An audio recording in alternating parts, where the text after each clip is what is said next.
President Trump posted on Truth Social threatening to cut off all aid to Nigeria and go into the country, quote, guns a-blazing, to, quote, completely wipe out terrorists. He ordered Secretary Hegseth to prepare for possible actions. This reckless threat provoked calls within the Nigerian government and public to respect Nigeria's sovereignty and territorial integrity. Ambassador Pratt, what role has Secretary Rubio been given to respond to this challenge using diplomatic and development tools? I think we have to be careful not to portray it just as persecution of Christians. That feels to me simplistic, and it doesn't account for the intersectional diversity of Nigeria. Certainly, religion is a contributing factor to the violence, but a review by the Search for Common Ground found that in Nigeria's Middle Belt region, religion was not a primary driver of conflict. Instead, violence has been directed against both Christians and Muslims, regardless of religion, at the hands of armed terror groups like Boko Haram and ISIS West Africa, or fueled by differences in lifestyle between farmer and herder groups compounded by climate change and governance issues. And so I want to start by saying I'm very concerned that a day after President Trump saw a clip on Fox News about the persecution of Christians in Nigeria, he threatened to go, quote, guns a-blazing in Nigeria and revoke all assistance. That would include all global health funding, despite Nigeria accounting for over a quarter of annual malaria deaths a year. And being home to the world's third largest population living with HIV. These are all issues I worked on in Africa long before coming to Congress. Thank you, Mr. Chairman. So as I noted in my opening remarks, a recent DevX article described a former program from Search for Common Ground that Secretary Rubio terminated earlier this year. This program set up critical early warning systems in communities in Yelwada, a predominantly Christian region in Nigeria's Middle Belt, that actually worked in decreasing instances of violence and deaths. In June, this same community experienced an attack, but without that early warning system. Nearly 200 people died and 4,000 people fled their homes. Security forces arrived long after the attackers left. And had this program still been in place, it could have prevented some of these deaths by sending early warning signs ahead of the attack and taking actions to prevent or respond to it. Mr. McGee, this program was funded by your bureau, the Democracy, Human Rights, and Labor Bureau. Can you explain to the committee why the department canceled this program? Thank you for your question, Ranking Member Jacobs. As Secretary Rubio has said time and again, America is the most generous country in the world, and we will continue to be the most generous country in the world.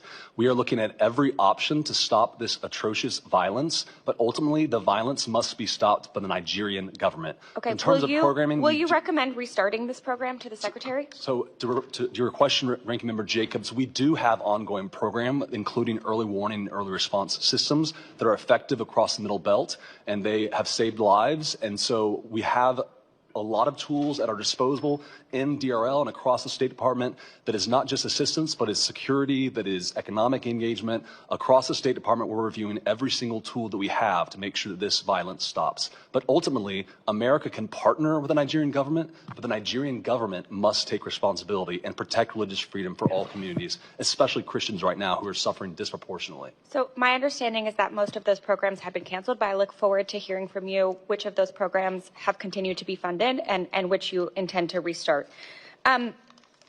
Earlier this month, President Trump posted on Truth Social threatening to cut off all aid to Nigeria and go into the country, quote, guns a-blazing, to, quote, completely wipe out terrorists. He ordered Secretary Hegseth to prepare for possible actions. This reckless threat provoked calls within the Nigerian government and public to respect Nigeria's sovereignty and territorial integrity. Ambassador Pratt, what role has Secretary Rubio been given to respond to this challenge using diplomatic and development tools? Thank you for the question. The Secretary of State, as I mentioned, has directed us to come up with a comprehensive plan using all of the tools that are at our disposal, primarily diplomatic, but also security, also assistance, cooperation programs. This would span from security to policing to economic. We want to look at all of these tools and have a comprehensive strategy to get the best result possible. Great. We will look forward to seeing that strategy. There were public reports that AFRICOM has laid out 3 potential military options. What is the status of this decision at an interagency level? We have had interagency discussions about all of the tools that are at our disposal, including on the security side of the equation, and we have a live discussion with the Nigerian government about how we can assist them in responding to security threats in the country, including this one. Have there been any NSC meetings on this issue? There have. Okay. And I want to turn to another program that I raised during my remarks, the Community Initiatives to Promote Peace. Again, this one incredibly successful, saw positive results showing that only 10% of people who received this training experienced violence in their communities compared to 41% of people who didn't. This is an extremely low-cost, effective intervention, and yet again, this program was eliminated. Mr. McGee, can you help the committee understand why this program wasn't deemed worthwhile to continue? So again, the program that I mentioned that we still have continuing in the Middle Belt, early warning, early response, also includes dialogue amongst religious communities. And we have seen effective dialogue between those communities that do promote religious tolerance, addressing some of the root causes that you mentioned earlier. And so we're committed to continue to provide support to the Nigerian government. That obviously programming doesn't go to the Nigerian government. It goes to locally owned and locally managed programming opportunities. And so we're still doing that programming, and we're committed to use every tool at our disposal to help the Nigerian government take care of this issue. Thank you. The State Department still has not submitted the annual International Religious Freedom Report that is statutorily required by May of this year. It's November. This committee has not seen this administration's analysis, therefore, of the situation in Nigeria or actions taken in support of religious freedom. Mr. McGee, when will we see this report? When will the State Department submit it? So as you mentioned, Ranking Member Jacobs, the IRF reports are a valuable tool to give an overview of religious freedom in every country around the world and to tell the Nigerian government steps they can take and the situation on the ground. So we're working on those and will be released soon. There's also, of course, the human rights reports that have been released that are a snapshot or an overview of the human rights condition in every country around the world, 198 countries and territories. And so we're committed to releasing the IRF reports as soon as they're ready. Okay, great. In mid-October, Senior Advisor Boulos stated that Boko Haram and ISIS are killing more Muslims than Christians. What is the State Department's assessment? Have these groups killed more Muslims or Christians? And what evidence is the State Department citing that Christians in Nigeria are at specific grave risk of atrocities? So President Trump has made clear that we are to respect and promote religious freedom for all communities. In Nigeria, there is a particular problem of targeting of Christians, and they have suffered a disproportionate number of killings compared to their population, especially in the Middle Belt.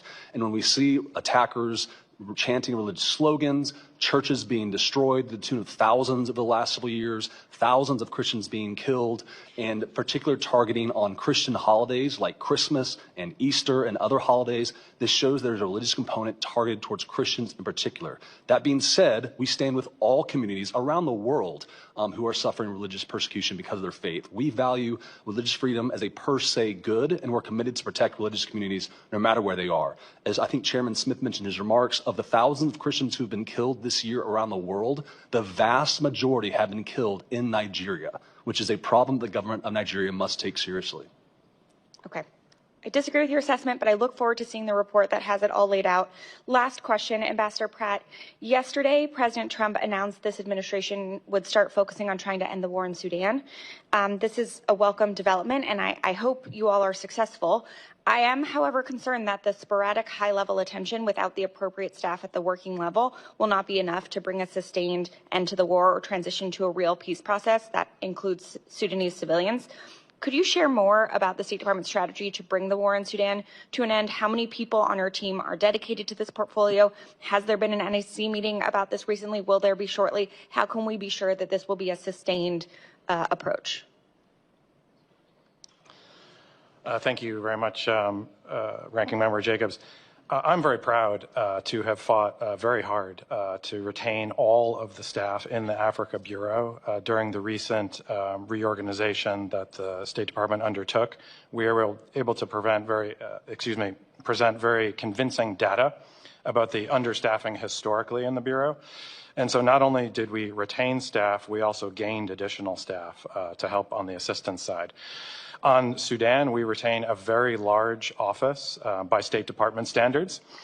focused on Sudan, and we are very lucky to have Senior Advisor Boulos, who has brought high-level White House attention to two key issues for us, which is Eastern DRC, as you know, and Sudan.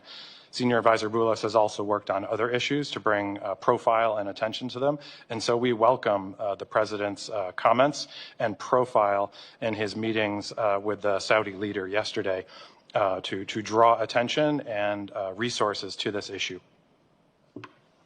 Okay.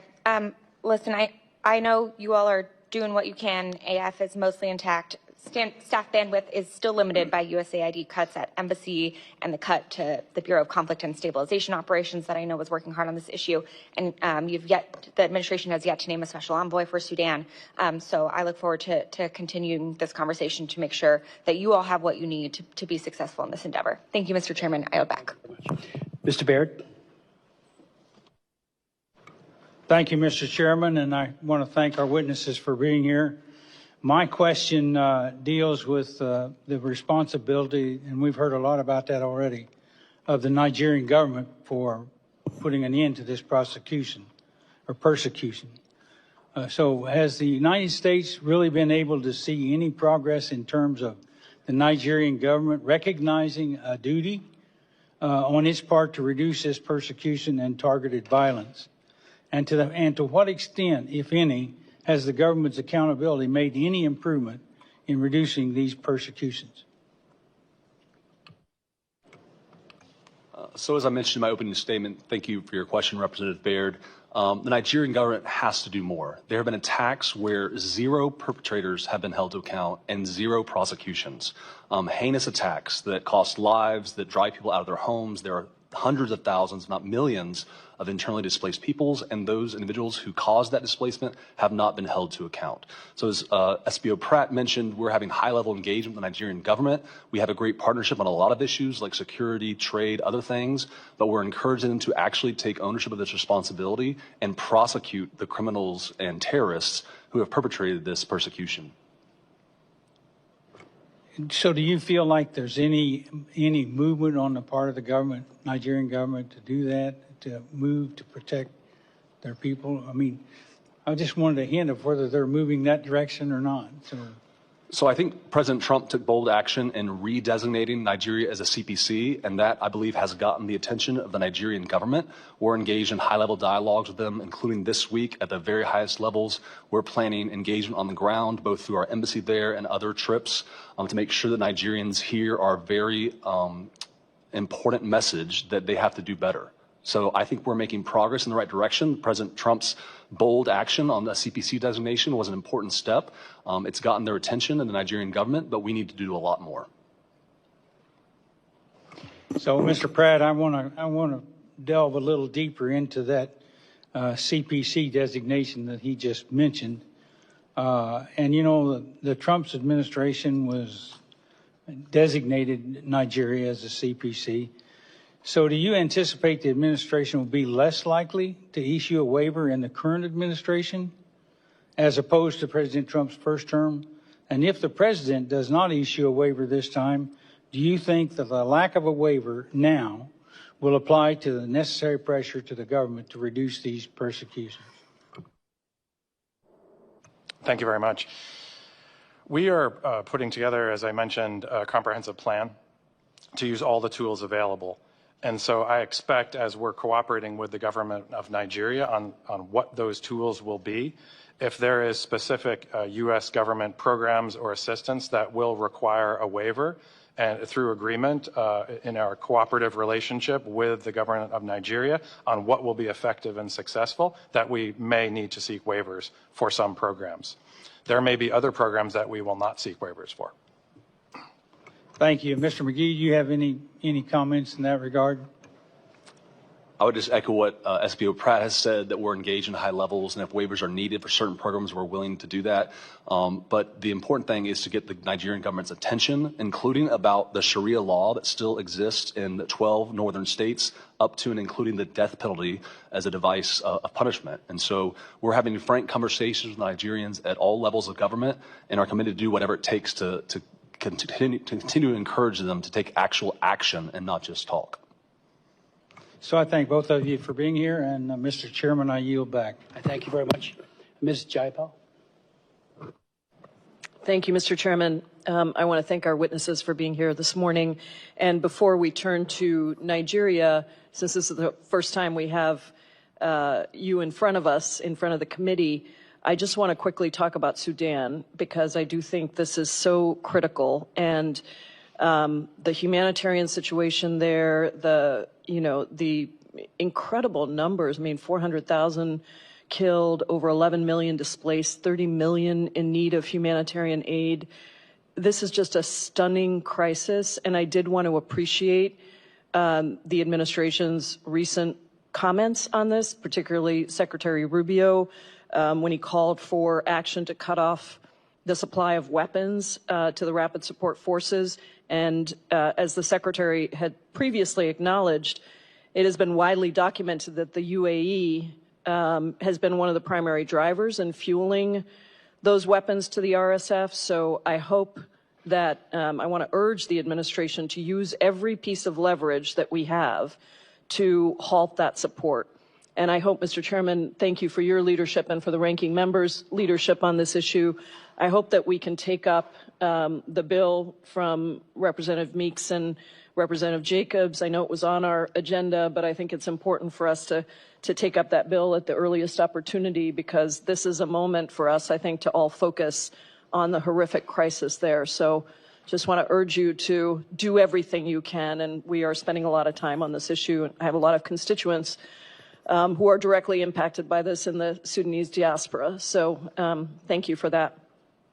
The devastating levels of violence in Nigeria are clear, but I appreciate that people have also recognized it isn't just the persecution of Christians. This is persecution of multiple groups, and I think we have to be careful not to portray it just as persecution of Christians. That feels to me simplistic, and it doesn't account for the intersectional diversity of Nigeria. Certainly religion is a contributing factor to the violence, but a review by the Search for Common Ground found that in Nigeria's Middle Belt region, religion was not a primary driver of conflict. Instead, violence has been directed against both Christians and Muslims, regardless of religion, at the hands of armed terror groups like Boko Haram and ISIS West Africa, or fueled by differences in lifestyle between farmer and herder groups, compounded by climate change and governance issues. And so I want to start by saying I'm very concerned that a day after President Trump saw a clip on Fox News about the persecution of Christians in Nigeria, he threatened to go, quote, guns a-blazing in Nigeria and revoke all assistance.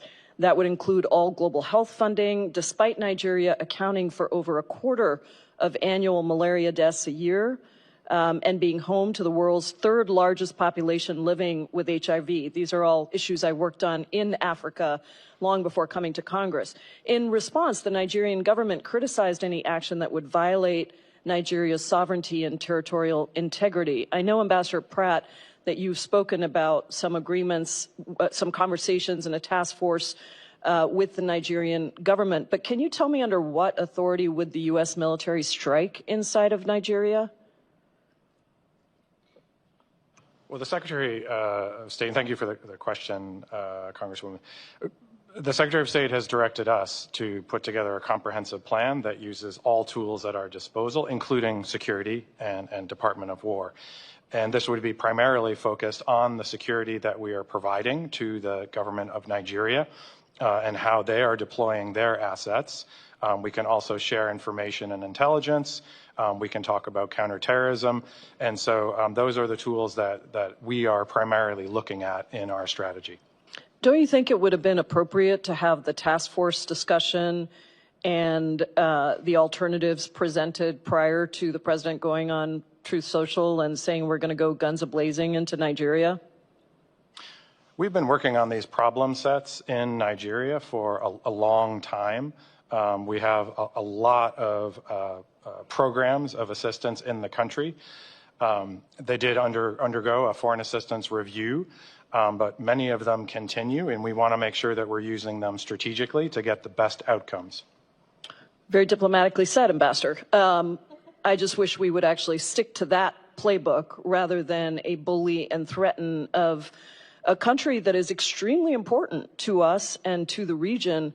I don't think that's the right way to go, to just go on Truth Social and threaten guns a-blazing. I think what you've described is much more appropriate, and I look forward to seeing what comes out of that. You know, we had Ambassador Kelly Curry here before a different subcommittee of this committee, former Trump appointee, and she said in front of the committee in a hearing yesterday, I think it's a very relevant quote, "You cannot solve problems created by men with guns by turning to men with guns for the solution." And I just would urge us to think about that. This is coming from a former Trump appointee. I think if we were to do this, it would just serve to further radicalize communities and risk turning the aggression of actors like Boko Haram and ISIS West Africa directly to the United States. I just have 50. Gentlelady has expired. Oh, it's expired. I'm so sorry. I thought I had 50 seconds left. Thank you for your indulgence. I yield back.